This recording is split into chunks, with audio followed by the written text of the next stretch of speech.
Hello hello. आर एस, sorry, yes sir. Most welcome, most welcome. आपको मेरा में स्वागत है। और लाइक नहीं किया तो लाइक कर दो प्लीज।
यस सर, किधर गए रे सर?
Hello hello. हिंदम, हिंदम, रिंदम होद फाग्ला। खर'फोरा थिग नंलालै आंना।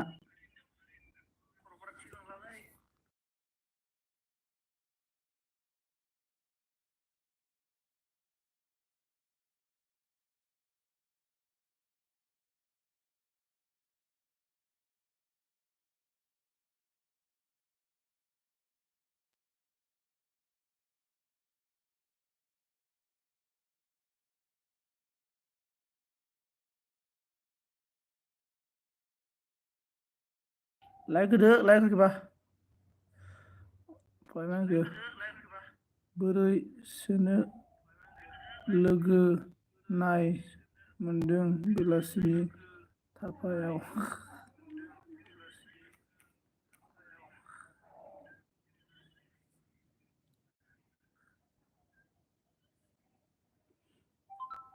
बिशालाबो एलबि होना बे फाग्लाया।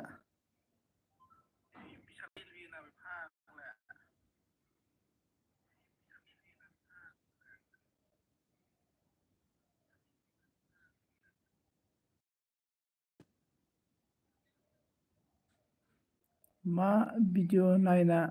ल'खो होनदों ना माबालै र'।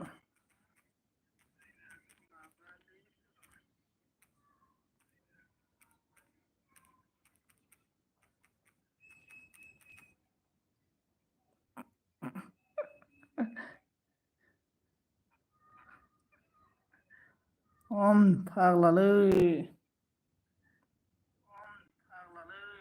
नोंबो।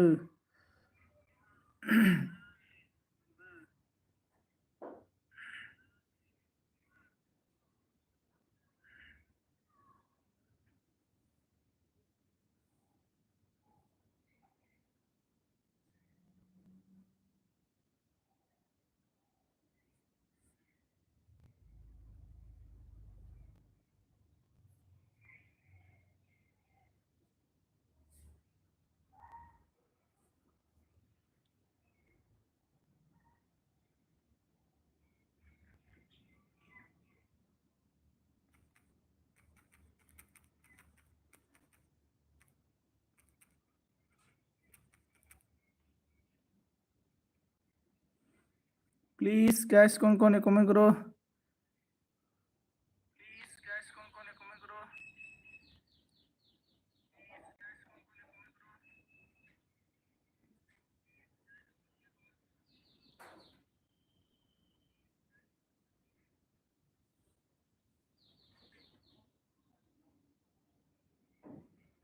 Okay Divya okay most welcome.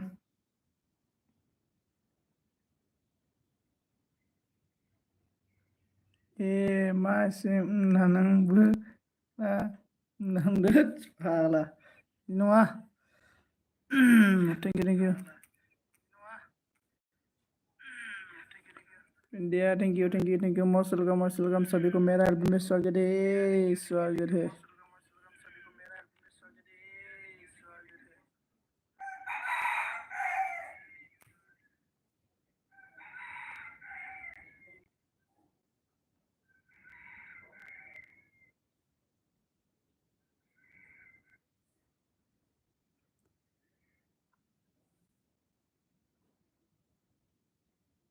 Thank you so much on रहने के लिए थैंक यू सो मच।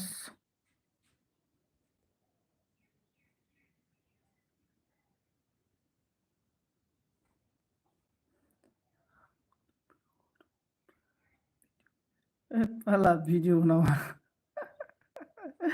गैया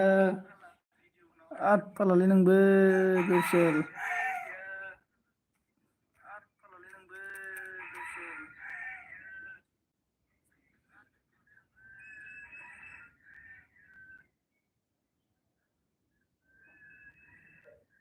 thank you so much thank you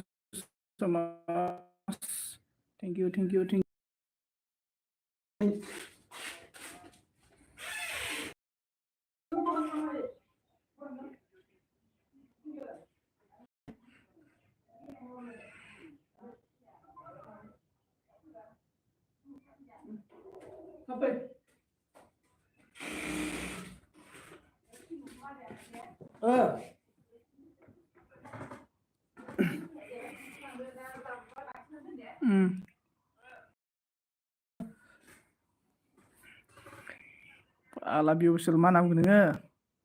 गल'नोब्रा आंबो दारा फाग्ला क्रम ब्राउजारानो मेरला माथो क्रम ब्राउजारानो मेरला आजारलै नोंबो क्रम ब्राउजारावनो मेरला। Comment guys Divya on CC camera है कौन है CC camera please.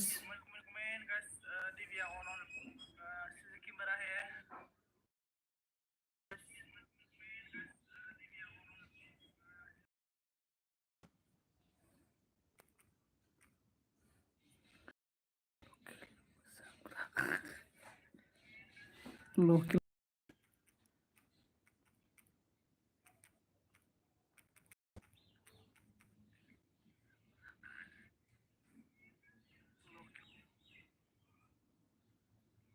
Comment guys बिउ फैसल ब्रादार इदिजोंलाय बोरै जाबावगोनलै हा सानसेयाव 10-15ल' दावदै थिजों माबोरै जाबावगोन।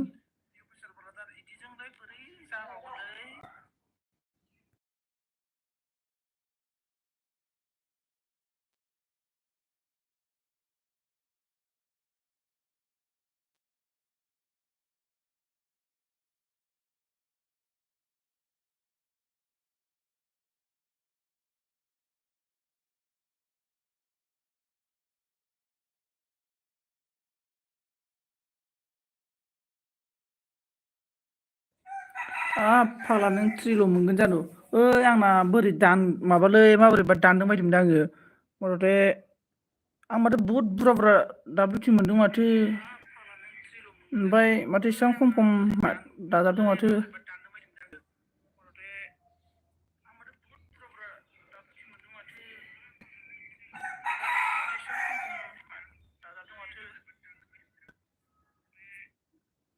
ओमफ्राय मा ओंख्रि जानायमोन दे खोन्थादो दे। टेनथुलु रावबो गैला माथो टेनथुलुफोराबो थांजोबखो खारजोब्बाय नामा फैखायाखै आरोना आंनियाव रावबो 3.4ल' मोनो आं दारना 3.4 मोनबावो आरो ने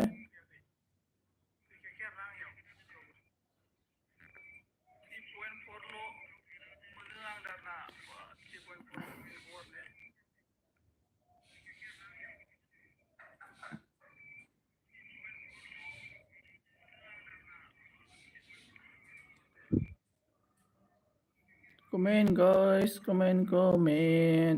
बेयो माबा बिउ फिल्बार नों सोर सोरनि एलबेआव गिदिङो ओरैनो नों बेसे मोनो होनदों आरोना ओइ आं दयो माबायाव फुङाव होनाया आं दहाय फुङाव होनायाव 21 ना मा मोनदों खोमा आङो 21 ना मामोन दहाय होनायाव फुङाव होनायाव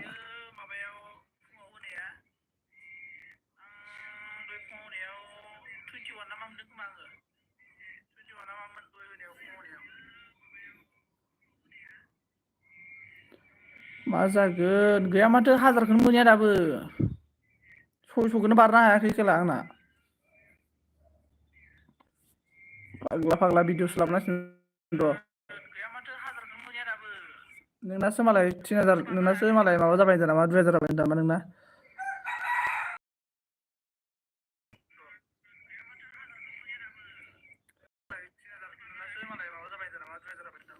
अरे 2000 दोस्तों कौन है please comment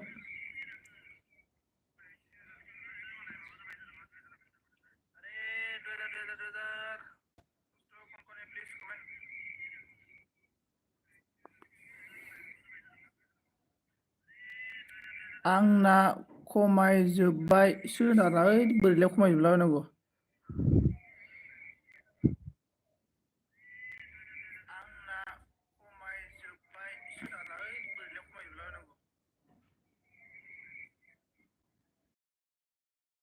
comment guys comment रावबो गैला माथो डाइरेक्ट होलाबायनो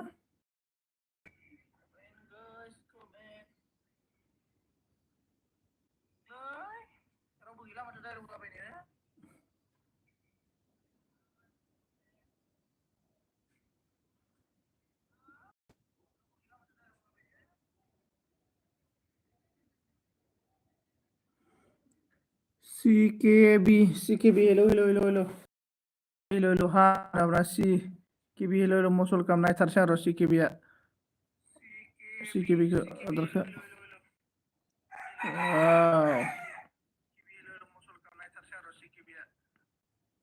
दे लाइक खालामना होदो लाइक खालामबा थेंक इउ सो माच नंगौब्रा दाना बि अफिसियेला अके ओमफ्राय बि अफिसियेल ब्रादार दे लागायना होदो जोंना खबर सबर माब्रै दा बय मा ओंख्रि जानायमोन CK ब्रादार मा ओंख्रि जानायमोन बि अफिसियेल ब्रादार मा ओंख्रि जानायमोन ओमफ्राय Upendra Kumar hello Upendra Kumar most welcome आपको मेरा एल्बम में स्वागत है और प्लीज सब कर दो मेरे चैनल को नया है तो सब कर दो माबार नायनार नायखानायसो ब्रादार नायखाबाय आं नोंनि चेनेला आंजों साबखा अलरेडि ओमफ्राय मा ओंख्रि जाखो मोनजाखो होनदां ओंख्रिया जोंना मासोमोन आलु ओमफ्राय केरा दाफिनि ओमफ्राय माबा बयलार इसके बाद माथो रावबो फैयाब्रा थाफा गोनांफ्रा होनदाना थाफा माबासोब्रा मा होनना बुङो थाफा होनना बुङोब्रा माबासो होनना बुङो बेखौ मा होनना बुंगोन दाप्पेसो होनना बुङोब्रा दाप्पे love you hello love you hello like कर दो प्लीज ए हटेलावसो जादों ब्र' बा हटेलाव जालायबाय होनबा इउटुबनि फैसाजों मार माहाजोन जाबायलै जोंना नै ब्रह्म सारालाय आफा नाफि जाखो माथो ओंख्रि जानाय होनना बुंदों आरोना ओंख्रियानोथ'लै केरा दाफिनि आलु ओमफ्राय बयलार ओमफ्राय नोंसोरना मा ओंख्रि निउ फ्रेन्ड लोगो जानो निउ फ्रेन्डआ लोगो जानो रोङालै बोरै जाखो बोरैबा सानहरबा माथो गोदाव सोरावसो मोनबाय आं इउटुबखौनो होनना बुंदों आरोना जोंना नै माबाया ब्रह्म सारा टुनटुलु गेद्दा नोंलै टुनटुलुफोरा बोरैसो गुद्दा जालाजोबखो बि अफिसियेल ओइ बि अफिसियेल बै माबायाव मा होनना बुंगोन फेनसिं जों गानोना फेनसिंआव बेखौ गाननो गानदों मिथिबाय बे गानबा टुनटुलुआ गेद्दा जायोनो फाग्ला दा खोन्थागोन आरो नोंखौ नोंनि एलबियाव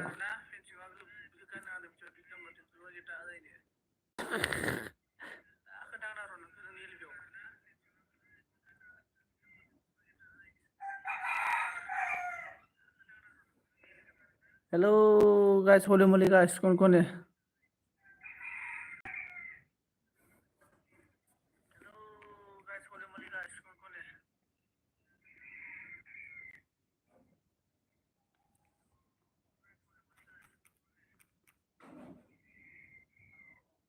आंथ' बाबायसो नांदों आंलै बे अफिसाव नों एकदम न'आव फैनानै माबाग्रा जादों नोङो मा होनना बुंगोन सिख्लाफोर जेव लानानै बिसाल बायदि एकदमबारे भिडिअ बानायला रिल्स बानायलाबायग्रा जादों नोङो माहाय दं ब्रदार नै न'आव दंलै गोदाव सोरावनो मा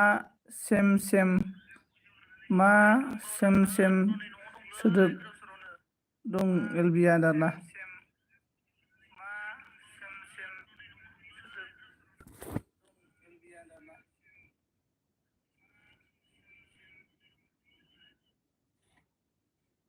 मिथियालै मानोथाय बिदि जादों माइलाय आरनायासो जाखोलाय I am your subscriber. Thank you so much. Thank you so much. मेरा subscriber thank you so much इसके बाद नायदो एक्सट्रा होनदो आरो ना आप नायदो एक्सट्रासो जालायो मा खालामदों माने नैलै दंलाबायो नुजाफैलाबाय खब्ला गुरब्लानो लोगोफोर मा बुंनो नै गसरथार ओमफ्राय बिशालखौ बुं बिशालखौ बुंनाङा दाना अके ओमफ्राय कौन है बोलो दोस्तों प्लीज कमेंट करो अरनाय अरनाय अरनाय हेलो अरनाय please comment guys support me मुझे कमेंट करते रहो जो भी हो जो साइकिल चले ना चले पेडल मारते रहो एकदम बड़े चक पेडल मारते रहो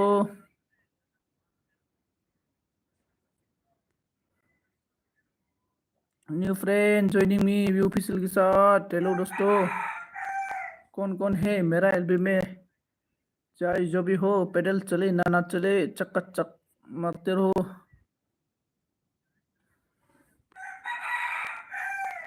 आय ला ला ला ला ला ला ला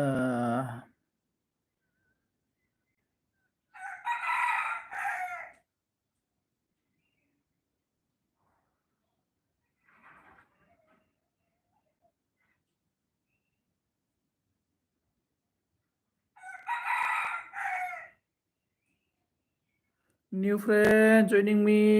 बी ऑफिशियल ब्रदर के साथ ज्वाइनिंग जाओ नया है मा ओंख्रि जानायमोन खोन्थायासै मादोंलै आंनो बे अफिसियेल ब्रदार मा ओंख्रि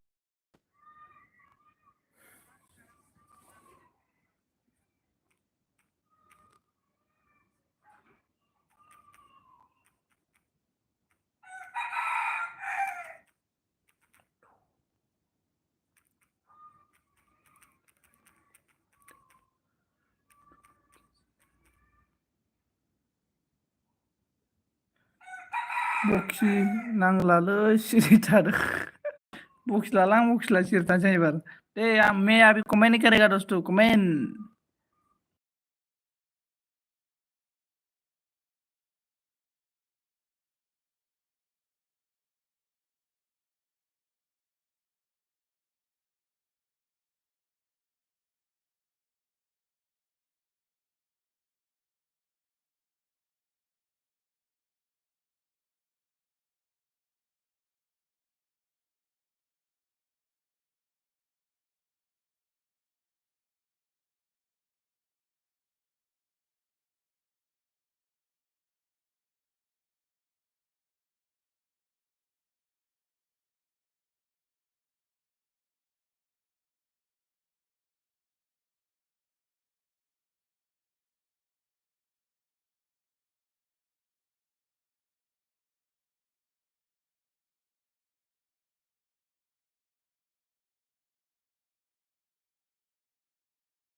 बि अफिसियेलना दाना माथो बेकग्राउन्ड मेथाइ खनग्राया गैला माथो। ओ, जेबो जेखौ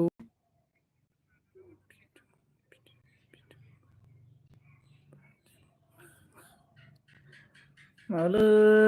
दालिया मा होनना बुंगोन खांख्राइ हाबलांग्रा गुदुङालै बे हस्टेल खांख्राइ गुदुं हाबलांग्राया बैयो नंगौना होनना बुंदों आरोना नंगौ ब्रह्म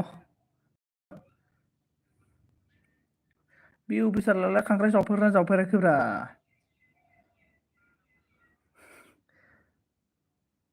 बे अफिसार खांख्राइखौनो खननो रोङा बे अरजागोनसो बे खांख्राइ खनोबा हाथाइजों ख्रेबनो ओरैनो खांख्राइ अरनाया अखा खोरोमबासो आगारोनोलै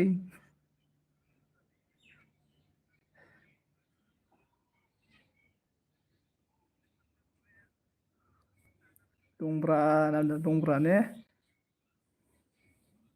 Ado, what? I don't know what I am in love with. लगाओ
मा मिनिलाजोबखो जेबो फिथुं गुमनि जिबौ फिथु गुमनि जानांगौ नामदा आं जावाखै होनदोंना नां हाथाया आरो ना दाना बिउसेल एकदमबारे खांख्राइनिसो हाथाया एकदमबारे ओरै हाजां जां जाना थाखाय आरोना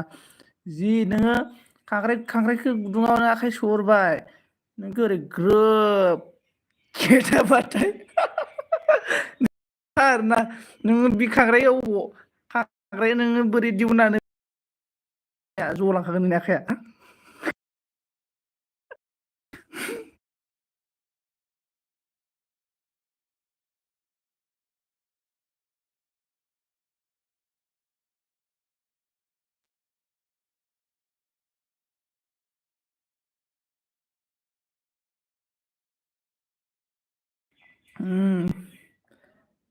हेल' हेल' मा जाखो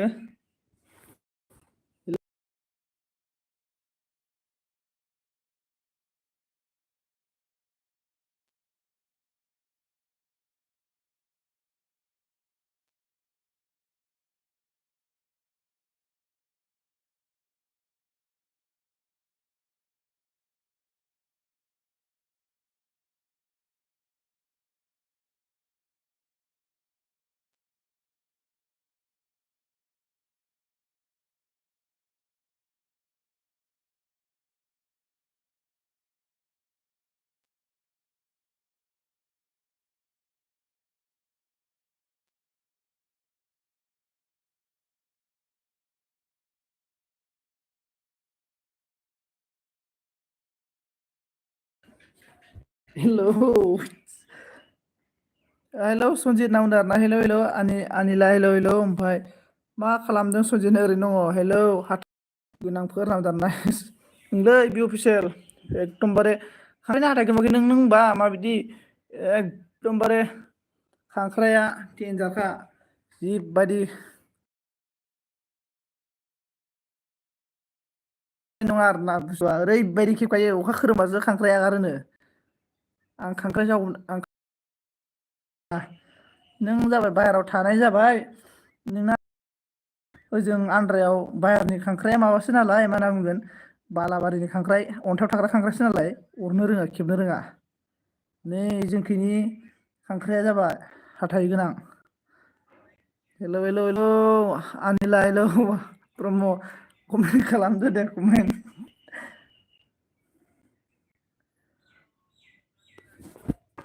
आमाय ए रावबो गैयालै। हेलौ टुनटुलु फाग्ला बि अफिसियेल हेलौ हेलौ सनजित नाम दाना जोंना ब्रह्मआ हेलौ ब्रह्म आब' मा खालामदों मा ओंख्रि जानायमोन दे खोन्थाहरदो मा ओंख्रि जानायमोन ब्रह्म आब' ओइ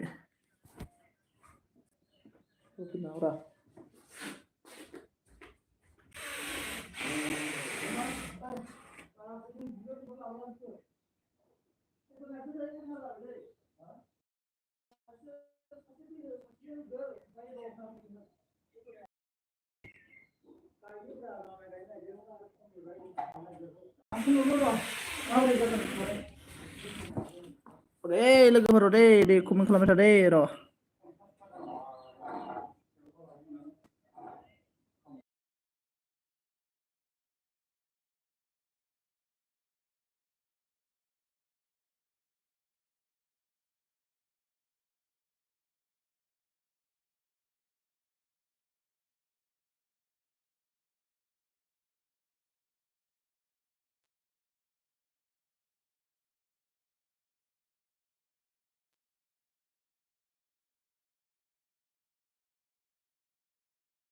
लोगोफोर कमेन्ट खालामलाय जास्ट 2 मिनिट दे 2 मिनिट।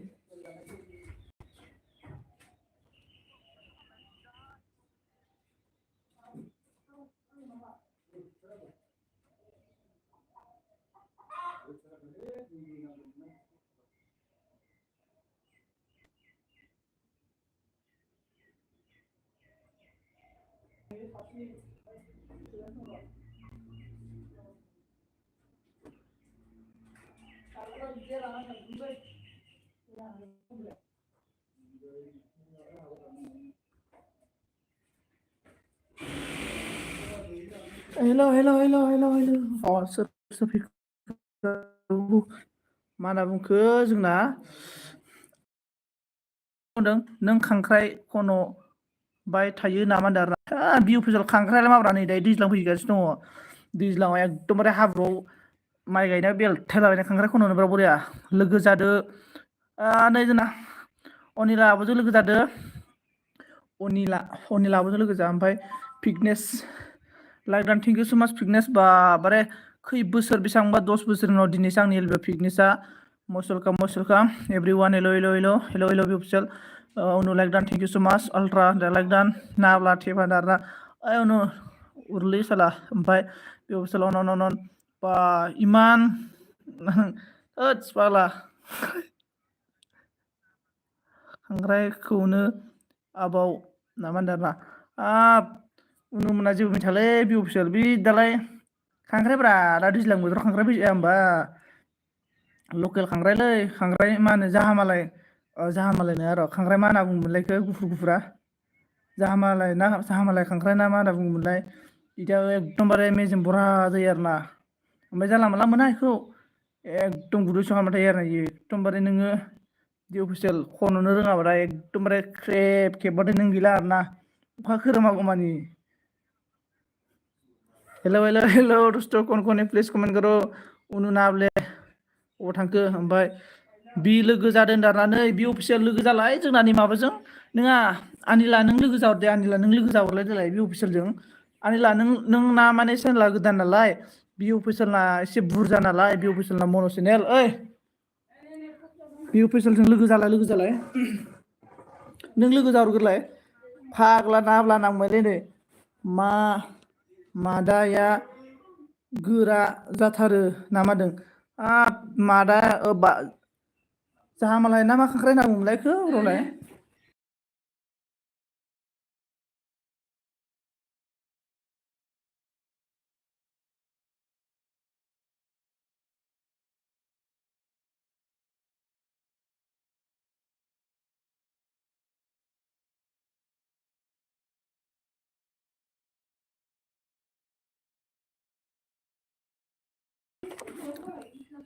जामिनि जामिनि बिउपिसेल जामिनि खांख्राइ ओरैबायदि मेजेम बरा मैथाजों माबा मा होनो गोथां माबा जालायनाय र' ओरैबायदि आरोना सनजित आइडि जों सर्ट भिडिअ नायना होदो होनदों आरोना माबालै नै आङो दायो मबाइल गैया माने आंनाव दुब्लियावसो फैबाय आङो केनेलाव माने बेरायनो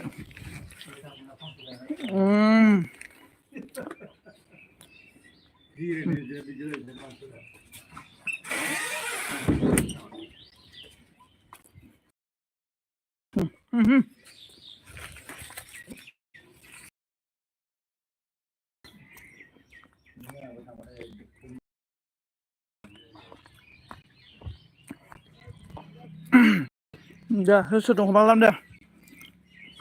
जे माबा नायगोन सिन्था खालामना मा सोलियो देन्जारलै नारा हाब ब्लु नाबदार अके नालाय बे माबा बि अफिसियेलनोसो आङो बे अफिसियेला माने उन्दैनिफ्रायनो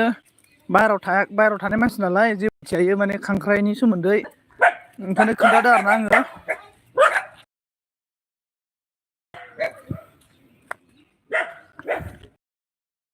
आङो ब्र' नांदों आरोना आल्ट्राया ओमफ्राय दा नायगोन नांदों आरोना अके अन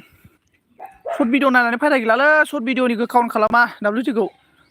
ओमफ्राय आंनिखौबो लाइक होना होदो आरोना बि अफिसियेल माबा अनिला नोङो साब खालामबानो जाबाय बि अफिसियेलनो बेग होगोन ना बेग होआबाथाय टेनसन आंनो खोन्थाहरबानो जाबाय बि अफिसियेलखौ बारना जगोन आङो ओमफ्राय उनाव मा होनगोन नोंहा बोरायखाय मिथियो ना आरोना माबा बि माबाया मा होनना बुंगोन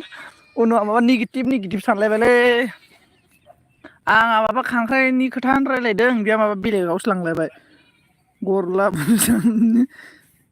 दे नायना हो सर्ट भिडिअ आं नैलै केनेलावसो दङ न'आव थाबा न'आव गैया मबाइला न'आवसो दङ बोरमा गाबनाय खोनायाखै नोंसोरो बोरमा गाबनाय गरला बुसाब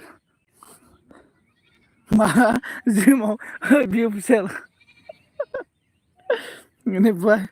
आलिना सर्ट भिडिअ नायनानै कमेन्ट हरनो आलिना सर्ट भिडिअ नायनानै कमेन्ट हर आंनो ओमफ्राय प्लिज बबाव थांखो Alina hello सनजित hello Alina hello ओमफ्राय बेलेग नङा दे होनना मा बेलेग नङा दे जाखो देलाय उन्दुना दे आं बेलाय जामिनि खांख्राइ बे दा दैज्लां बोथोराव जामिनि खांख्राइ मोनो एसे ओमफ्राय आलारि खांख्राइया बारा सुवाद जाया ओमफ्राय आलारि खांख्राइया एसे लदा जायो मिथिबाय बारा सुवाद जाया ओमफ्राय जामिनि खांख्राइया जाबाय एसे गुफुरां माहां बाख्लाया एसे गोथां थाया होनबा बाख्लायाव ओमफ्राय बारा गिदिर जायाना एसे मिडियाम जाया ना रेदेंनो ओमफ्राय बिराद मेजेम थायो मिथिबाय बियो जा बिलाय उनाव जेबो रोङा ओमफ्राय माथो लेभेलाव हाबा होननाय खोनायो माथो होनदों आरोना माथो लाइभआव हाबा बाबा होननाय खोनायो बाबा सोर बाबा आंखौ मोसौसो गाबदों माथो नै आनिला एलबिब्रा ओइ एलबियाव गासिनो आं नै ओमफ्राय नै आंखौ इउटुबारा मा रायलायखो होनना बुंबाय आंखौ ओमफ्राय हेलौ होनबाय नै ओमफ्राय आनिला साबधान कमेन्ट चेक आनालासो होनफ्लांबायलां आनिला साबधान खालामहैनो आनिलाया मा जायगानि होनदोंमोनलाय र' बबेबा जायगानिमोन बावबाय आङो ओमफ्राय उनुआ जा मिनिबायलै बे उनुआ जेबो रोङालै बि अफिसियेल नाखौनो हमनो रोङा बियो माबायाव खेनसेबो मा होनना बुंगोन गावसानि उनुमनि फुख्रियाव ना सारदोंमोननोलै दै राननाय आरोना दाख्लैबावै ओमफ्राय नास्राय मागुर दंलाबायथारनायखिनियाव नास्राय नाखौ हमबायनो हाब माबोरै एसेबां बोरैबा होननानै बादाना खारलाबायबायसोनो आरो दिंग्रि उनुआ बारा रोङा इयो बेनिफ्राय नाब्ला होनदों ओइ टमि हैद ओमफ्राय मा होनना बुंखो आनिला साबधान नांदों ओमफ्राय उनाव मिनिबाय आरोना आं गल'नोसै पिकचार नायनानै दाना थोद फाग्ला मा भाषा बेलाय मा गल'नाय बेलाय मा गल'नाय इयो जेनेबा ओमफ्राय नाब्ला होनदों आल्ट्राया अन आल्ट्रानि प्रफाइलाथ' माबोरैब्रा आल्ट्रानि प्रफाइलखौ नायलाय नोंसोर मोजाङै मिनिनो ओंखारखायो नायबाथाय दस्त' प्लिज कमेन्ट खालाम दे ओमफ्राय बोरै जाबावगोन लोगोफोर इसां मा होनना बुंगोन एलबि होयै मा हिसाबै WT बारायबाय होबावनोब्रा ओमफ्राय गल'नो फैदोंलै मानसुसु जोबदों दाना फाग्ला होद बि अफिसियेल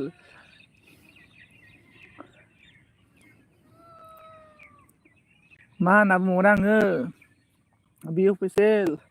गला जागोन दै दावदैया गला जागोन बि अफिसियेल क्लं क्लं गला जाबाथाय गैला होमबा नोङो आंथ' नायफ्रामबाय थायो आल्ट्रानि प्रफाइलखौ दानांलै आल्ट्रानि प्रफाइलखौ नायलाय बोरैबा मिनिनाय मडेला मा फाग्ला फाग्ला दोनलै बे आल्ट्राया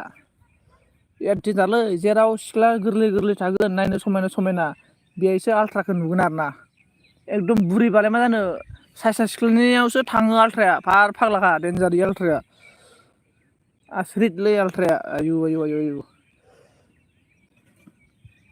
लोगोफोर मोजां मोजां भिडिअ लाना फैदो मोजां मोजां कन्टेन्ट लाना फै होमबानो मोजां मोजां भाइरेल जालांगोन आरोना जोंनि चेनेला भाइरेल जाया नङा भाइरेल जाखायो जोंनि चेनेलखौ गासैबो माने जों इउटुब कमिउनिटिया माने सेयार खालामना होखायो आरोना मिथिबायना सेयार खालामना होयो ओमफ्राय जोंनासो भिडिअफोरा मोजां नङा नालाय बेनिखायनो मानसिफोरा नायनाय जाया आरोना ओरैबायदि सेयार खालामना होखायो नङाबा ओमफ्राय लोगोफोर सोर सोर माबाफोर सोंनो गोनां दंबा एनि वान कुइसन नोंथांमोनहा सोंनो हागोन ओमफ्राय जेरै आंनि चेनेल दाना जेरै आंनि चेनेल नंगौब्रा आंना चेनेला फाग्लासो मा होनो मोननै मोनथामा ओरैनो बारायखायो आं साबला दाला ओरैनो मोननै मोनथाम बारायखायो आंना सानसेयाव ओमफ्राय हारसिंनो खमायफिनोबो आरोना मानसिफोरा आन खालामफिनो ना सोरबा सोरबा बेनिफ्राय जोमाव मोना थांजोब्बाय नामाथाय हेलौ होनदों जोंहा नै आलिनाया हाब साइलिखौ नुदों माथो लाइक दान मरानो साइलिया लाइक दान थेंक इउ स' माच लाइक दान दिनेकलि ओमफ्राय जोंना उनुआ जा मिनिबायलै उनुनो जेबो नाङालै आरो उनावथ' नोङो खुसियाबो गोदानो रोंनाय ना खोमा नोङो खुसियाथ' माबोरै फिस्ला जाखायो गोदानो रोंनाय ना नों उनाव खुसियाखौबो गान्थि गानदों लानो ओंथि गोनां आरो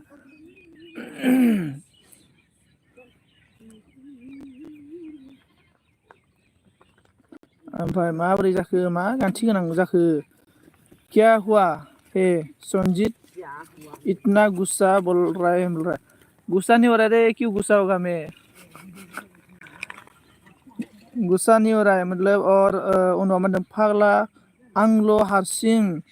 हिनजावफ्रा ओमफ्राय बखि जायालै होनना बखि जाजायो होनना जेबो नालै माथो जानो जों जेबो गाज्रि रायलायखोना जेनेबा नोंगौसो रायलायदोंना जेनेबा बेफोरबायदि रायलायबासो इन्टारेस्ट जायोब्रा बिदि रायलायाबालाय सोर मा एलबियाव थानाय ना माथो मानसियानो थाया बिदि रायलायाबा गावस्रा रोङाना बिदि गोदै गोदै रायलायबासो मानसि बोनो हायो मिथिबाय आइदियाफोरखौ आंनिफ्राय सोलोंना ला ओमफ्राय उनाव मा बुंखो नायखुमायोलै होनदों नायखुमानायाथ' जायोब्रा कमेन्ट हरबाबो नायखुमाबोबाय थागोन हायो खोनासंनानै ओमफ्राय तु क्या कर रहा था इतना फास्ट में है मुझे तो समझ नहीं आ रहा बोल रहा क्या बोलेगा जो ओमफ्राय मा होनना बुंखो मसल काम मेरा एलबी में आपका स्वागत है साइली मसल काम उसके बाद लोगो थादेरनांगौ लोगो थादेरनांगौ आरो ने लोगो गैयाबा बे मालाय माबानासो बि अफिसियेलनावसो बेकग्राउन्डआव लोंनानै मेथाइ खनलायलायग्रा बेकग्राउन्ड थालायलायो बेनिफ्राय लोगो थादेरनांगोन आरोना ओमफ्राय बाथाव साइली और क्या बात है उसके बाद हालिना बुंबाय हेलौ होनदों आरोना हालिना आनिला मा खालामदों खोन्थाहरदो दे आलिना माथो जेबो खोन्थानो रोङाब्रा आलिनायालाय बहानि जाखो होन्दोंमोनलाय चिरांनि ना मानि होनखोमोन उनुआ क'क्राझारनि होनदों नामा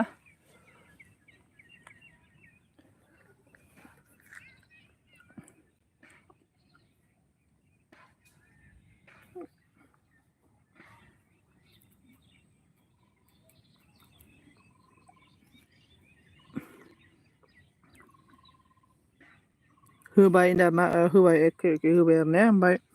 उनु आलाबो नांबायलै नै बि अफिसला सालि ने रराय मतलब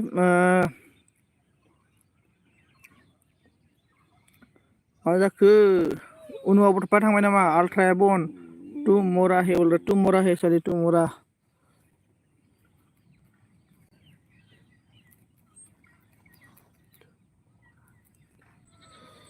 इसके बाद बी ऑफिसियल आलाबो टू नांबाय आरोना नै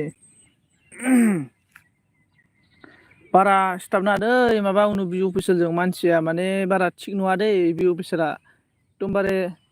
सैमाना लान्जाय गेददा ना सिदा जानो रोङा बेबायदिसोलै बारजाब बारजाब खायो सिख्लाफोरजों आरोना बारजाब बारजाब ओमफ्राय आल्ट्राया अनल' आल्ट्रा मा सिरि जाखो नोंलाय आल्ट्रा उनुजों माबाजों सालिजों रायलायदोब्रा माबा माबि ओमफ्राय उनुखौ आंनो बानायना होदो सनजितनाव दारना अन बि अफिसियेल गैला नोंना दारना माबालै बि अफिसियेल बि उनुआ ना उनुखौ बानायना होनो हायो आङो नाथाय उनुना दंखायोना आरो नों बोरै आं नोंनो नों लोगोनो बोरै होनो देनाय बे उनाव उरलिलिखौ जेनेबा बेबो मोनसे साननो गोनां ना उनाव आंखौसो बुंगोन माथो नोङो ओइ उमुगा देवानिमोन ओमफ्राय नाथाय आंनो उरलिलिखौसो होबाय होनना बुंगोन ना बेबो साननो गोनां आरोना बे अफिसियेल ओंखायनो मोजां मोनगोन आरोना नोङो बारा गल'लाबायनाङाल' आरोना मोनगोन टेनसन खालामना दे टेनसन खालामना ओमफ्राय साइली हेल' क्या हो गया साइली बोलो बेनिफ्राय उनु ना दंखायो नामा होनदारा उना दंखायोथ' आरो न' उसुंगुदानिनो मैथा मैगं खालायलायना हैलायलायनायालाय आरो आंनाव सों बि अफिसियेल उनुनि काहिनिखौ मिथिजोबो आङो ओंख्रि हरखुमालायनो उनुआ दाख्लै मैथाजों नाजों ओंख्रि मोननो ओंख्रिखौ हरखुमालायनो मैथाजों नाजोंखौ गल'नाया जाबाय आरोना होद पारमानेन्ट जाबाय आरोना ने पारमानेन्ट जानायखौ प्राइभेट खालामना ला बि अफिसियेल प्राइभेट खालामना ला ओमफ्राय मरा सनजित मा खबर बोरै खन बोराय होनदों आरोना साइली माबा मा होनो ओरैनोलै गोदाव सोराव रायज्लायनो आरोना साइली नोंबो उरलिलि नालाय ओमफ्राय अहमदाबादी सब्सक्राइब लाइक कर दीजिए बोल रहा है अहमदाबी अब नया है तो प्लीज़ लाइक कर दो इसके बाद अनिल आन्दारना जोमाव हरबाय नान्दारा जोमाव थांबायलै गैला जोमाव दावरगोन इयो जोमावनो कमेन्ट हरना दोन अनिला ब्रह्म जोमावनो कमेन्ट हरना दोन आरोना आल्ट्राया अन उनुआबो अन ओमफ्राय मा होनना बुंखो उनुआ नोंनासो उसुं गुदानि नाब्ला हराव गोसोबायनो थाङो माथो नों दाना ओइ उनु जोंना उसुं गुदायाव गय बारि गोजासो रावबो मानसियानो गैया न'आनो गैयाबा बेनिफ्राय अहमदाबादीनि अन थैंक यू सो मच अन रेनिकलि अल्ट्रा अन thank you so much ultra comment करो कमेंट गाइस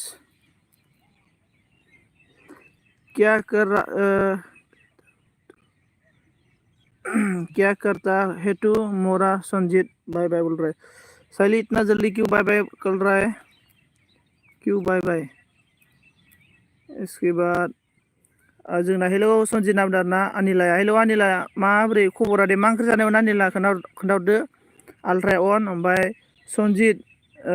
देन्थासो सामफ्रामबो जि नामदा दान सनजित दासो सामबो जि नामदा होद बे अफिसियेल नों माबाखौनो गुरुखौनो बिदि बुंबाय आरोना एथ' मोजां नोंनो गियान होदों आङो ओमफ्राय नाब्लाया हराव माबाय थायो होनो आरोना माबा उनु माला गोमाखो आंलाय आयु जेनेबा आं गावनि फिसायसो आरोना गावआ आंखौ नागिरबाय थानाय बायदि आन्दाबार अन थेंक इउ आन्दाबादि ओमफ्राय आल्ट्रा अन ओमफ्राय जोंना उनाव मिनिबाय साइलिया मा बुंखो हिन्दी बोलो मोरा बोल रहा हिन्दी चलो क्या क्वेश्चन है पूछ लो इसके बाद क्या हुआ है बताओ मुझे कुछ तो अल्ट्रा हेलो अल्ट्रा जी अल्ट्रा साइली को बता दो इसके बाद उनुआ मिनिबाय आरोना उनु आस्राय बि अफिसियेल उनु सनजितना थांबाय 2 केजि खानो थफ्लाया 2 केजि खानो गायथोद सोरबा जात 2 केजि जालाबायनाब्रा ओमफ्राय संजीत तू ठीक हो बताओ हाँ मैं ठीक हूँ और आप बताओ कैसे है और डिनर का ब्रेकफास्ट क्या क्या सब्जी खाया था बताओ। Ultra on, thank you so much on रहने के लिए।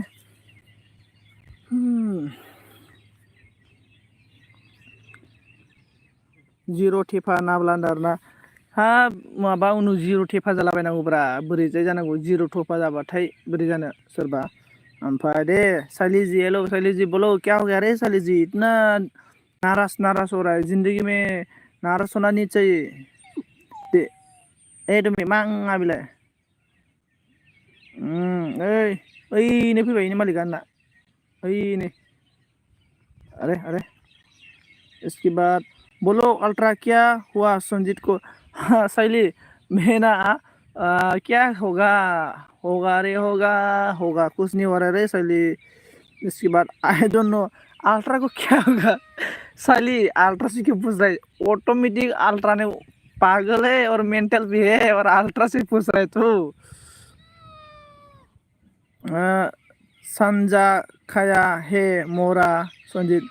सन सन सजना ओ सजना खाया है सजना को खा कैसे खाता है रे मुंह से खाया क्या या नाक से खाया रे सजना को साइली। अल्ट्रा अन हेलौ सनजित लोगो जानो थिनदों आरोना माबालै आलिना लोगोखौनो जाया मा खालामनो आङो दे आलिना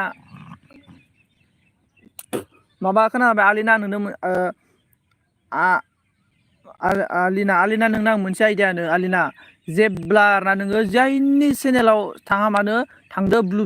बिनानै साब खालामदो जायखौ गोदानदों साब खालामनानै आं नोंखौ साब खालामबाय प्लिज आपको मैं साब किया प्लिज बेग दो बेग दीजिए होनना बुंदों आरोना जिखुनु नोङो जायनि चेनेलाव थांलाबायनानै कमेन्ट हरलाबाय आरोना साब खालाम कमेन्ट खालाम साब हरनानै आंखौ बेग खालामफिन होनना बुङो आरोना जिखुनु जायखौनो बेखौनो साब खालामनानै कमेन्ट हरना दोन आरोना नों होनबानो नोंना चेनेला ग्र' जागोन आरोना जोंबो बिदिनोसो ग्र' जादों आरोना जायखौनो बेनो आरोना मानसिफोरा माने खायसे माने इग' थायो आरोना बुहुत इग' दं आरोना जेनेखा एगजामपोल हिसाबै सनिमा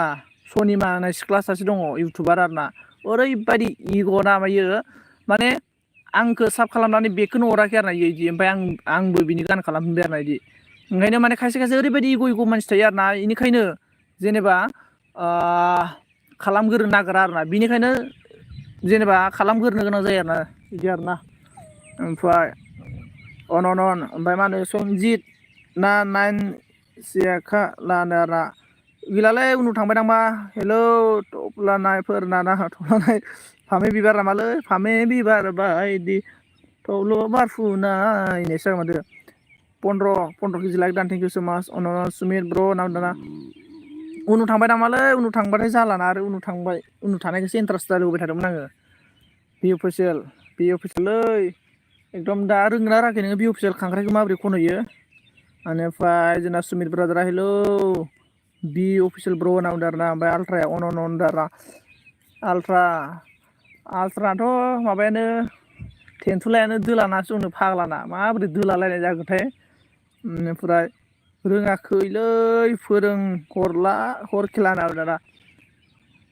फोरोंहरबा बावनांगौ बेनिफ्राय अन दारिस दारित्री हेलो ब्रो बोल रहा है hello sister hello please like नहीं करो लाइक कर दो आपको मेरा मोस्ट वेलकम गुड इवनिंग सभी को गुड इवनिंग और उसके बाद सुमी ने बोला साइली बाजै बरो डरना तो साइली जी किधर चला गया देखो आपका बिबना आ गया रे साइली आपका बिबना आ गया आपका बहना आ गया भाई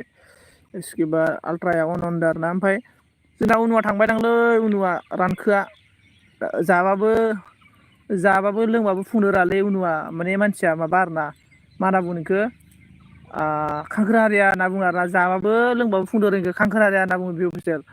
बिदि खांखोरारियाया बिराद ख्लां जायोनो आरोना जायो आरोना बि अफिसियेल थेंक इउ सो माच लाकडान देनेगले दिदी दारित्री दिदी थेंक इउ सो माच अन अल्ट्रा अन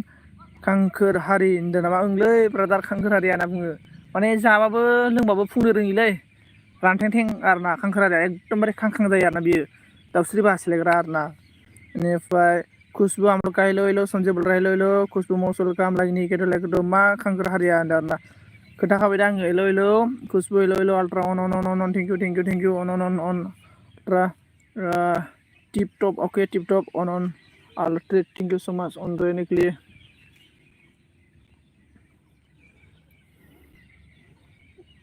ओमफ्राय दे आल्ट्रा माबा आल्ट्रासो नांबाय आल्ट्रा आरो मा नाम मोनलाय जोंना बि अफिसियेल ब्रादार माबाफोर सोंनो गोनां दंबा सोंदो दे अन अन अन अन अन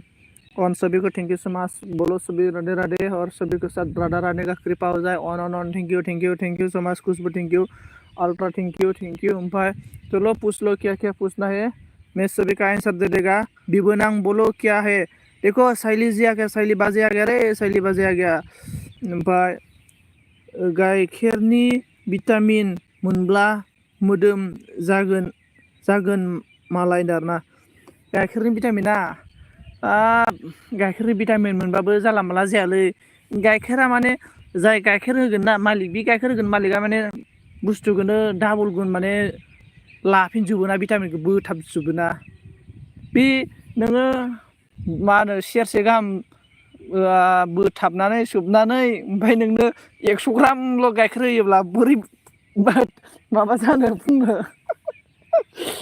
ओमफ्राय राधे राधे सभी को अन थैंक यू राधे राधे कौन है प्लीज कमेंट करो शैली बाजै थांनि नाम कहने अन मोरा संजितु बादल गया शैली में ना आज थोड़ा बादल गया ना आज थोड़ा अलग अलग लग रहा है देखो शैली मतलब आज सभी मतलब बादलता रहता है हर किसी कोई एक समान में नहीं रहता है देखो हम लोग का जो मौसम है ना मौसम भी बदलता है आज बारिश है कल बारिश नहीं है कल क्या होगा मतलब आज का अभी देखो अभी सभी का पेड़ का जो नया नया पत्ता निकल गया के आया है और कल परसों पेड़ भी मर जाएगा मतलब डे बाय डे मतलब सभी अपडेट होते जा रहा है ना इसलिए सब मतलब जो क्या बोलते हैं इसको हिंदी में मुझे मालूम नहीं है लेकिन बोरो में मालूम है लेकिन हिंदी में क्या बोलेगा तो इसीलिए तो मैं बोल रहा हूँ दिल तो हर किसी के पास होता है लेकिन हर कोई दिल वाला नहीं है क्यों हर कोई दिल वाला नहीं है मतलब जिंदगी में ऐसा लोग है 80% लोग आपको कोई जानता नहीं है और 20% में 15% आपको इतना दुख देगा ना इतना दुख देगा वाह आप बोलना नहीं चाहिए और ओनली 1% आपको हेल्प करेगा ओनली 1% आपको हेल्प करेगा 15% आपको दुख देगा और 4% मतलब आपको जानता है लेकिन आपको हेल्प भी नहीं करेगा आपको दुख भी नहीं देगा ये है जिंदगी का मतलब कैलकुलेशन इसके बाद गाइखेर नङालै गायहेनसो होननानै गायहेनसो आंलाय सानदोंमा बे गायहेननिफ्राय जि बुस्थु गाइखेर ओंखारो बि गाइखेरजों माने फुंगोन नामा सानदों आरो ना आङो बेनिफ्राय बिबनां में नहीं अल्ट्रा है टंगी मोरा टंगे क्या टंगे रे टंगे तो डॉग ही करता है ना डॉग करता है टंगे हाँ राइट संजय बोल रहे हैं हाँ शैली बाजै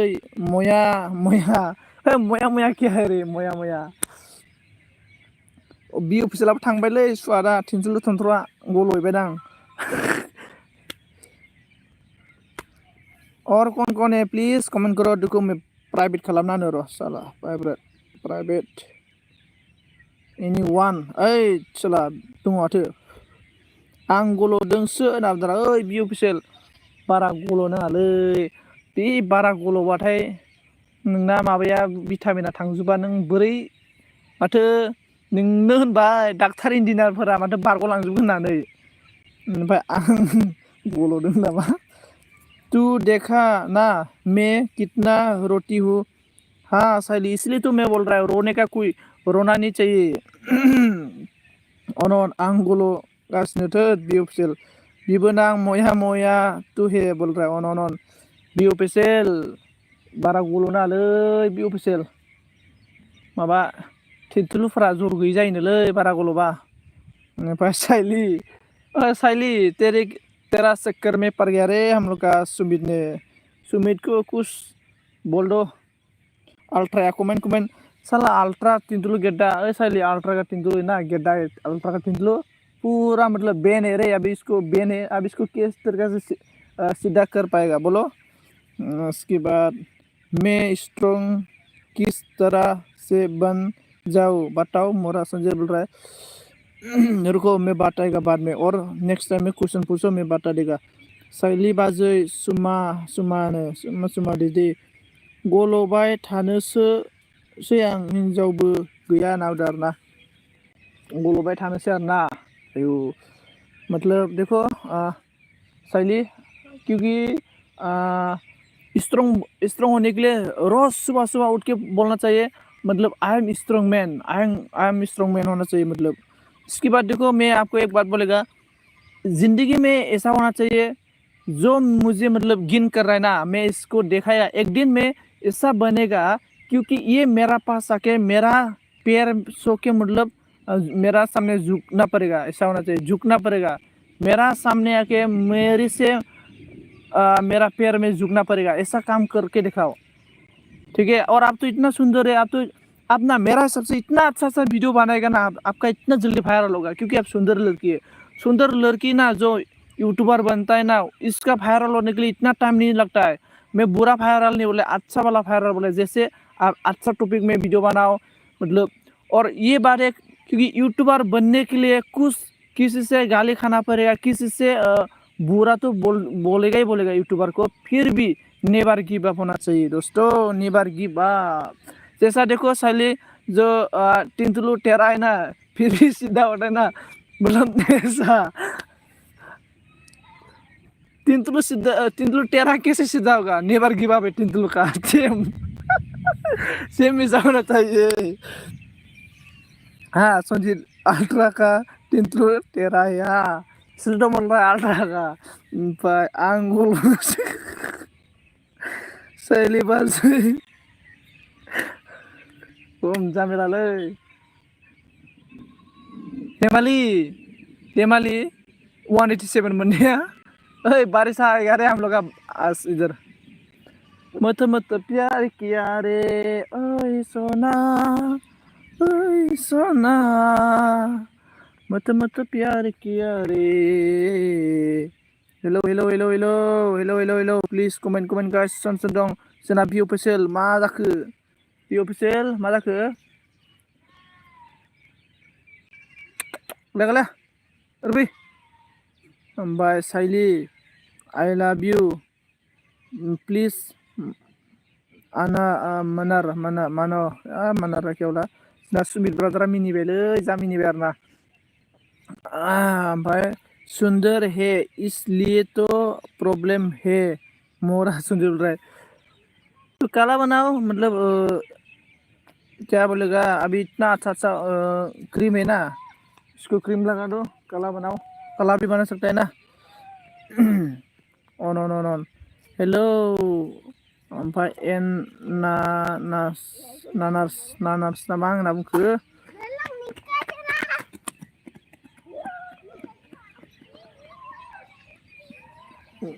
बि अफिसियेल मा होनखो बि अफिसियेला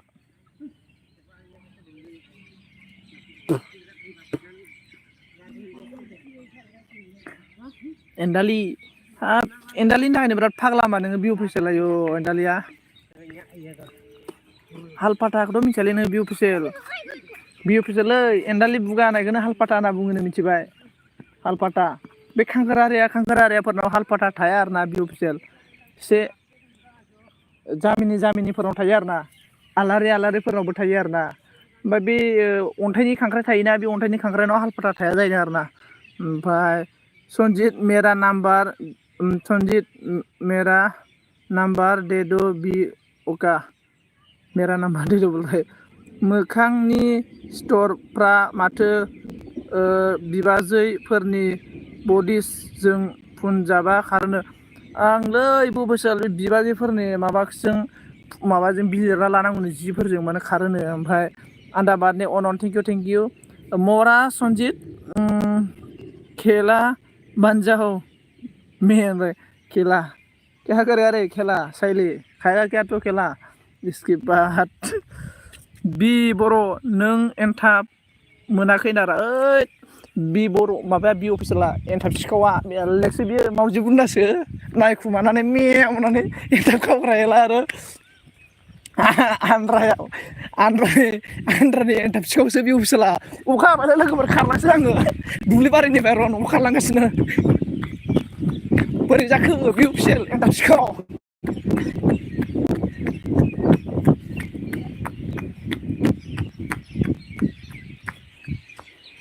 सुमित गैया ब्र मोनाखै दाबोना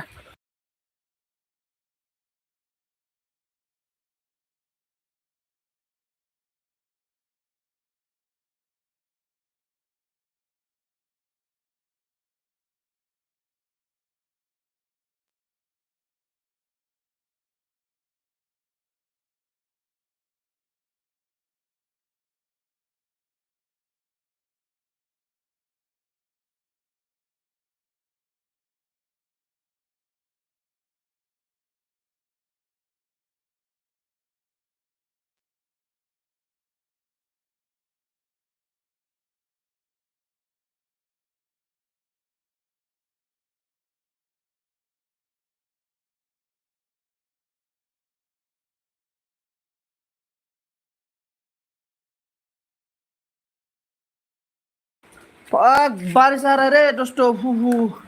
इतना मतलब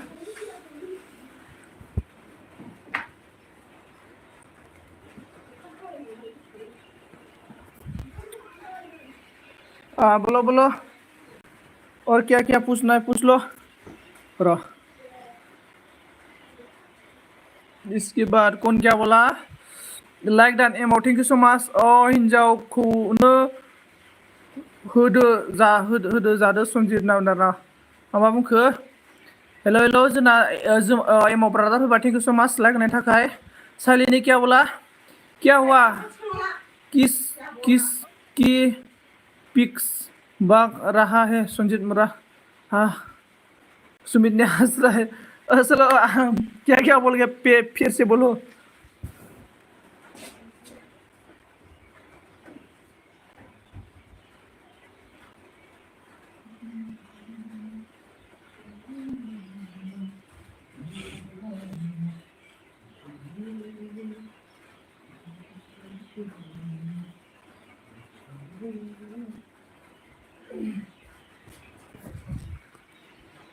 इसके बाद मा एनथाब सुमित दारा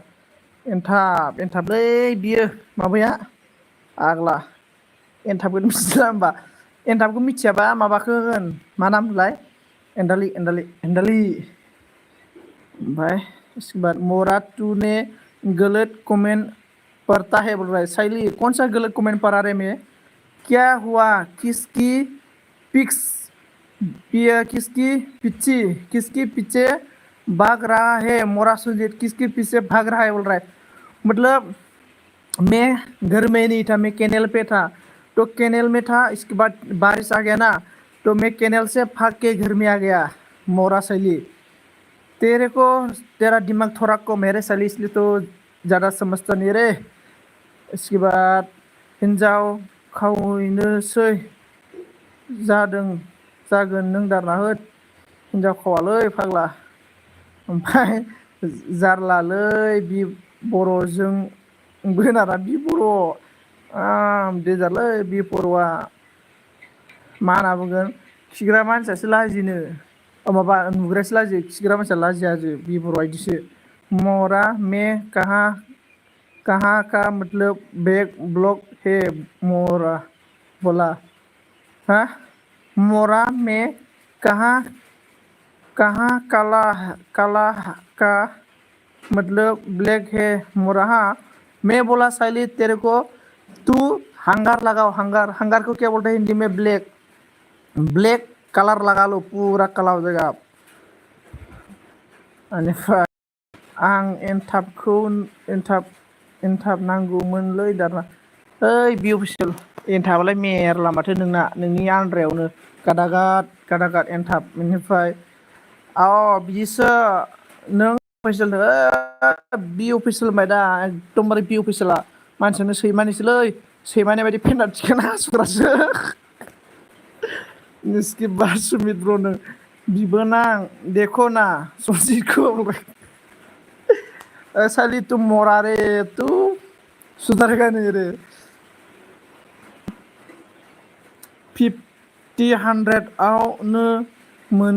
मोननायालाय दाना मेरला माने साला बी ऑफिशियल ओए माबा सुमित ब्रदर और साइली सुनो बी ऑफिशियल ना बी ऑफिशियल मंथली में कम से कम ये 15,000 16 17 20,000 ऐसा कमाता है बी ऑफिशियल में। लेकिन रिचार्ज मांगने से 1 रुपया भी रिचार्ज नहीं देता है, इसका पास पैसा ही नहीं रहता है। फैसा थाया बे अफिसियेल नाव होमबा फैसा थाया इनाव जोबजोबो 15,000 दरमा मोननाया अब्ला सानना नाय मायाव गारो बे फैसाखौ मायाव गारो। हाँ तो मैं जाऊंगा मोरा सुन हाँ ब्लैक बन जाओ एकदम बारे काला ब्लैक अफ्रीकन का जैसा बन जाओ। Hello Alina Alina hello hello hello दोस्तों आलिना इतना देख रहा रे रुको आलिना आलिना के लिए मैं अलीना को इतना प्यार लग रहा है मुझे। अलीना के लिए देखता हूँ मेरे को। हाँ हाँ बिबोनां साइली बाजे हाँ गलत पड़ रहा है। हाँ हाँ बिबोनां संजीत का तेंदुलु गेड्डा है बोल रहा है साइली मेरा तेंदुलु तू देखा है साइली। हाँ बिबोनां बोल रहा है 50 हरसेयाव सानदो नाव जाना thank you so much Sumit साला दया गला सला मा बुंखो र' दे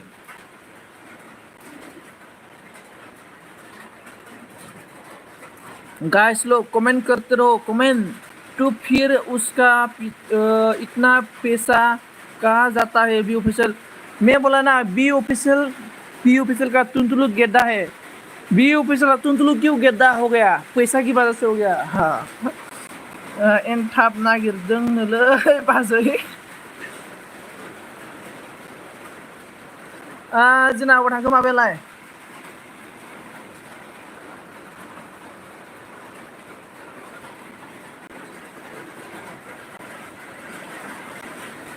सुमित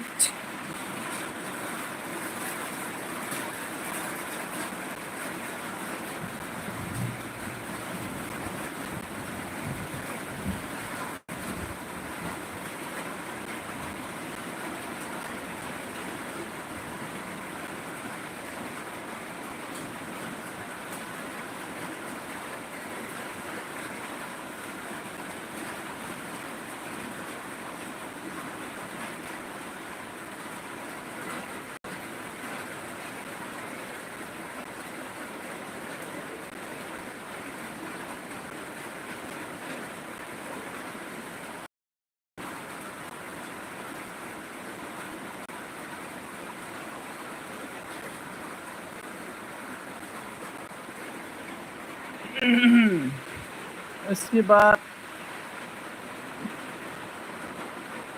एनथाब नागिरबाय थायो बि ऑफिसियल लांलै बेनिफ्राय अन थेंक इउ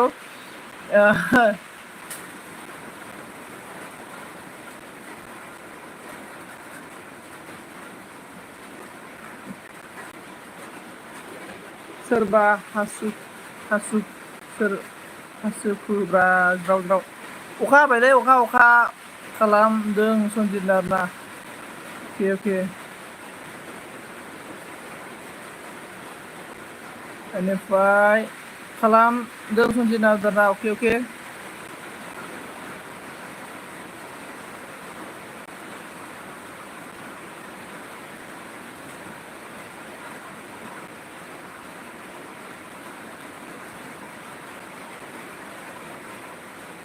बेनिफ्राय वाव सुमित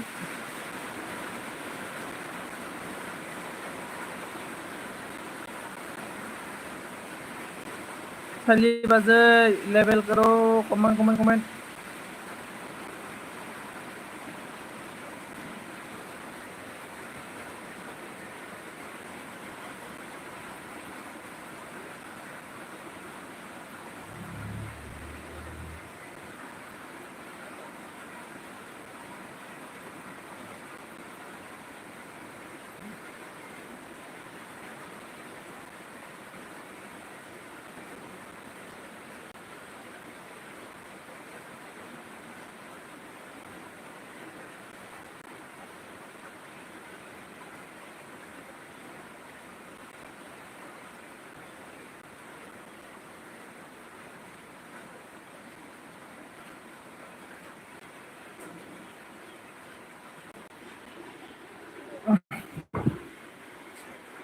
इसके बाद कौन है प्लीज कमेंट करो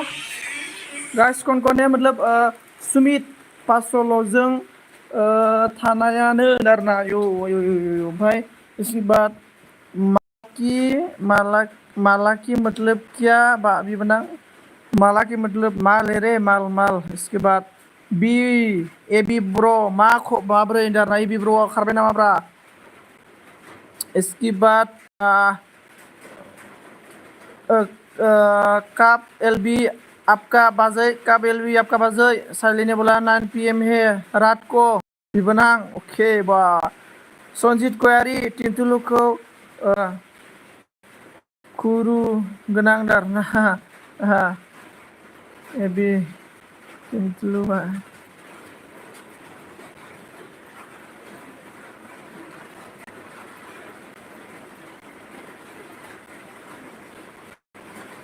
इसके बाद खालामबाय ओके माबा मा होनो आनिला नोंना मोनसे साब जाबाय 25 जाबाय दे नोंना आनाला 25 जाबाय ओमफ्राय आंनाव आइडि गैला आरोना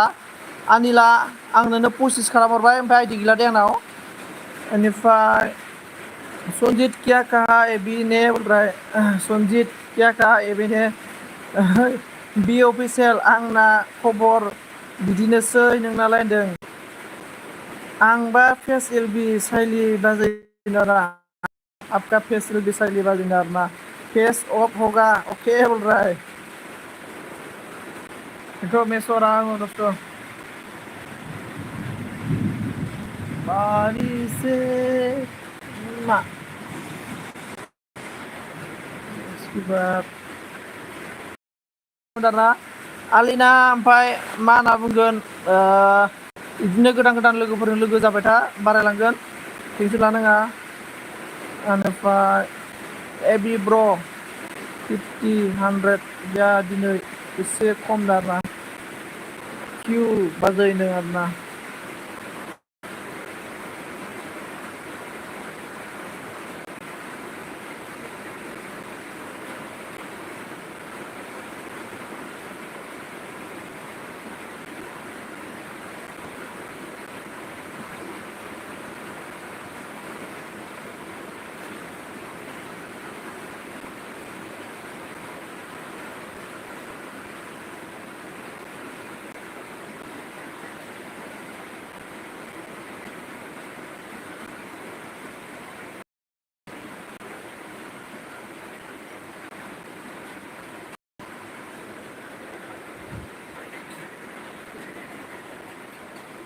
संजीत को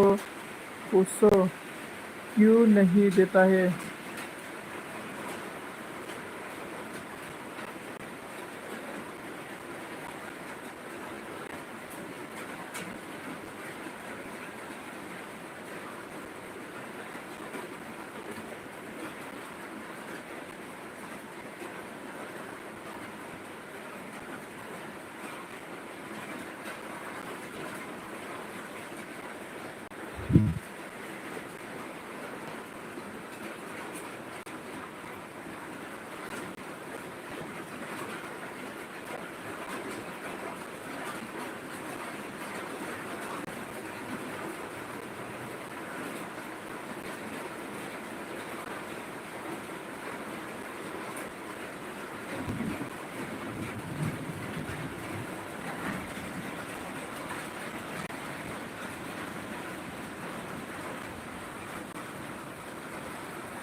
अरे कैसे बात करेगा, मतलब इतना बारिश आ रहा है ना, मतलब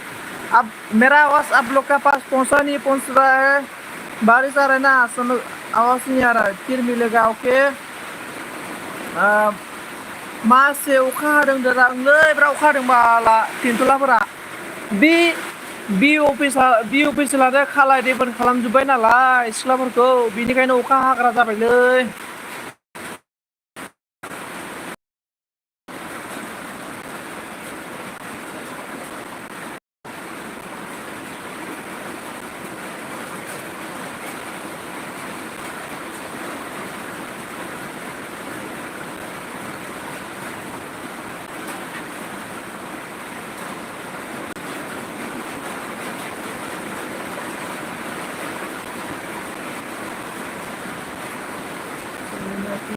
जरूरत नहीं है वहाँ की।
अभी बारिश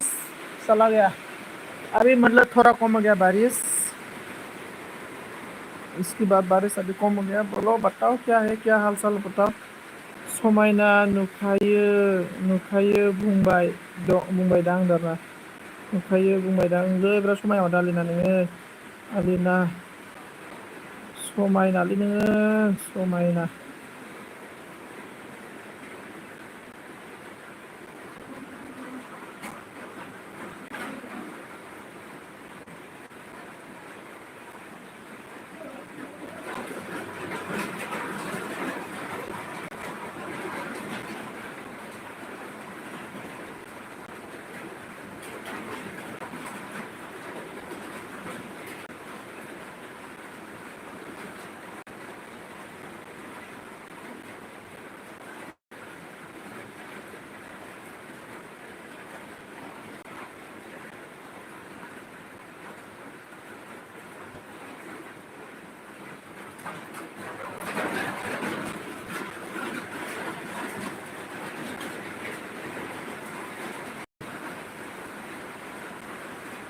थैंक यू पंकज पंकज।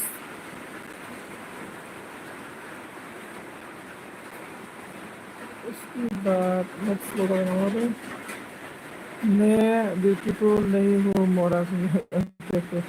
हर हर मारे हर हर मारे बारिश आ रहा है पंकज। पंकज वेलकम। बारिश आ रहा है, बारिश आ रहा है दोस्तों।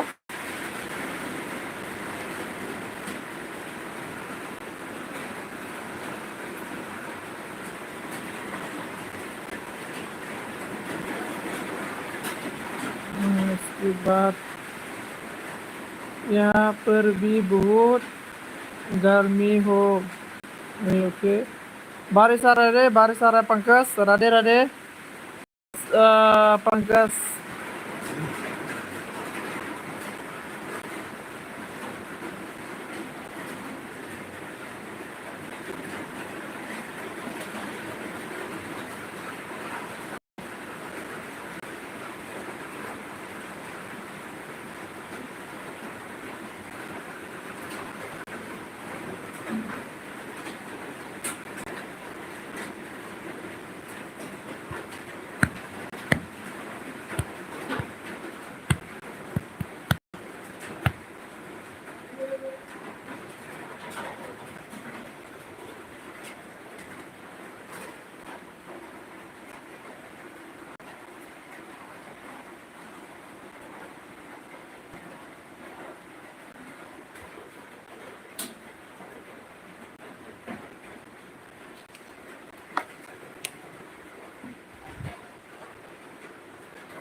लाइन भी चला गया रे, लाइन भी चला गया दोस्तों, लाइन भी चला।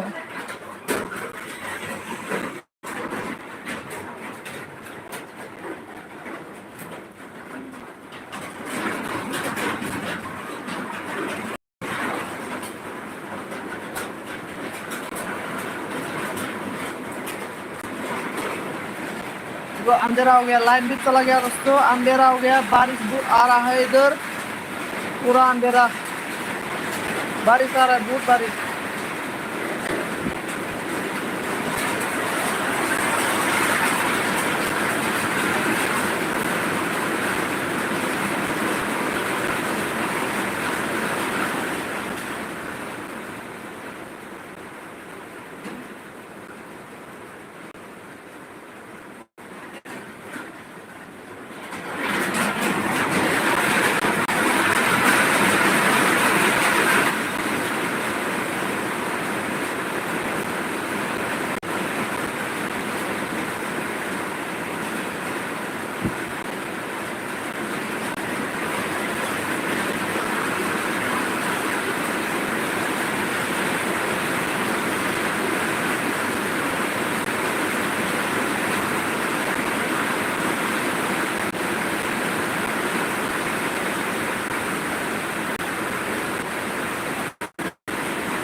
अखा हादोंलै आब' अखा हादों माथो जाबावनो आब' माथो लाइन साइनबो अखा हाबानो लाइन थाङो। ओइ ओइ नांदों नै हाय साइलि सिस्टारनो थामसा फैबाय हेल' लाइक एन्ड थेंक इउ सो माच इस्लारि आब' लाइक खालामदो बारिस जादों रे बारिस बुरा बारिस है अभी चला गया बारिस।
हेलो दोस्तों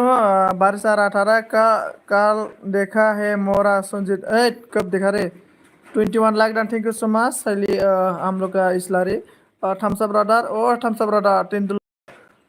थम्स अप ब्रदर का तो तेंदुलु ही तेरा है संजीत आंनि दाहाय आं बारा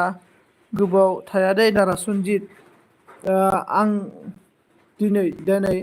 बारा गोबाव थाया अके ओमफ्राय इस्लारि आब' दाहाय खालामदो ग्रुपाव माने माबोरै खालामगोन जेनेबा सासे बारायदेरबाय नालाय बोरै खालामगोन कन्डिसनफोरखौ आं एलबि दोननोसै नामा एलबि बन करेगा रे दोस्त कारंग में नहीं है कारंग में चला गया ओमफ्राय कमेंट करो दे only 2 minute thumbs up brother hello thumbs up brother thumbs up तिंतुलु गेड्डा बोलो कौन है कमेंट करो और ओके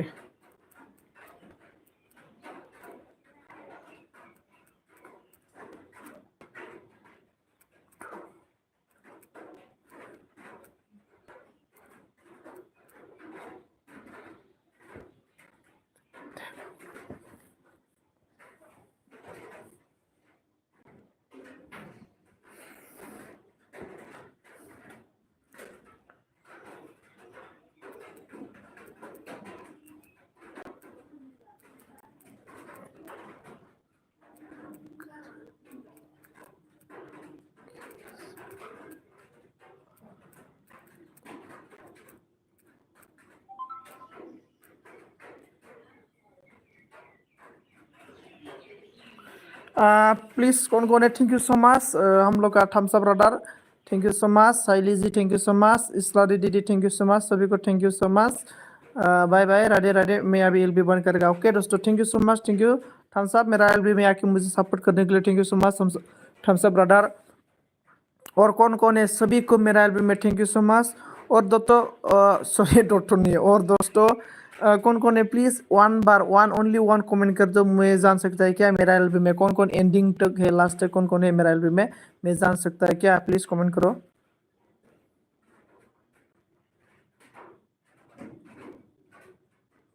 ओके बाय बाय ओके बाय बाय ऑल फ्रेंड थैंक्स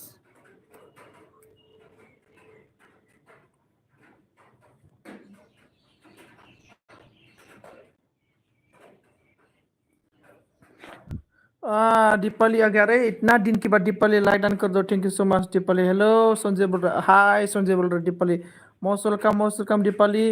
ओके मोरा तेंतुलु बोल रहा है थम्स अप का तेंतुलु थोड़ा टेरा है रे गेड्डा गेड्डा गेड्डा का मीनिंग टेरा है इसके बाद दीपाली भी आ गया hello most welcome Deepali like कर दो मेरा एलबी बंद करने का टाइम हो गया क्योंकि